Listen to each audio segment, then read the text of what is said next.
Charlotte's Web by E.B. White. Chapter 7. Bad News. Wilbur liked Charlotte better and better each day. Her campaign against insects seemed sensible and useful.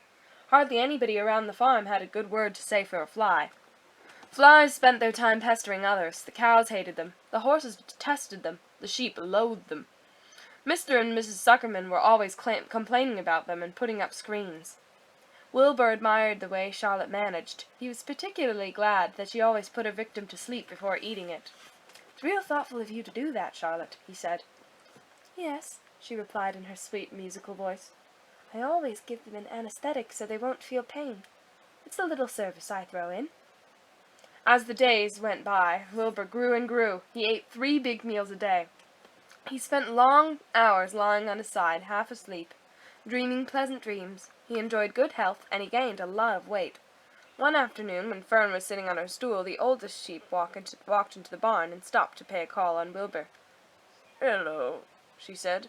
"Seems to me you're putting on weight."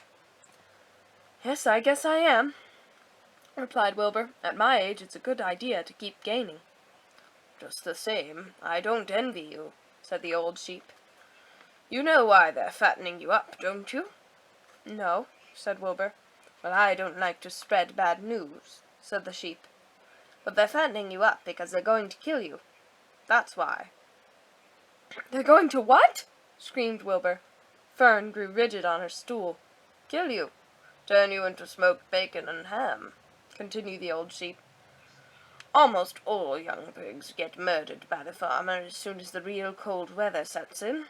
There's a regular conspiracy around here to kill you at Christmas time. Everybody is in the plot. Lurvy, Zuckerman, even John Arable." "Mr. Arable?" sobbed Wilbur. "Fern's father?" "Certainly. When a pig is to be butchered, everybody helps. I'm an old sheep, and I see the same thing. Same old business, year after year.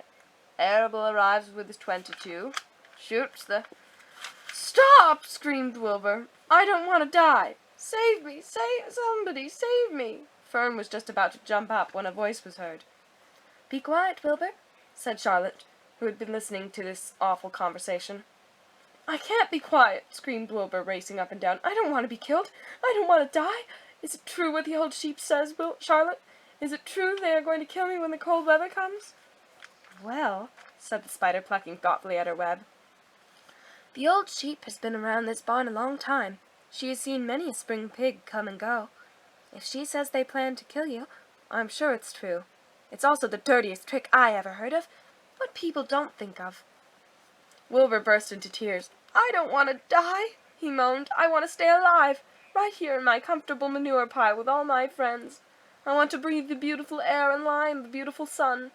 "You're certainly making a beautiful noise," snapped the old sheep. "I don't want to die," screamed Wilbur, throwing himself to the ground. "You shall not die," said Charlotte briskly. "What? Really?" cried Wilbur. "Who's going to save me?" "I am," said Charlotte. "How?" asked Wilbur. "That remains to be seen, but I am going to save you, and I want you to quiet down immediately. You're carrying on in a childish way. Stop your crying. I can't stand hysterics."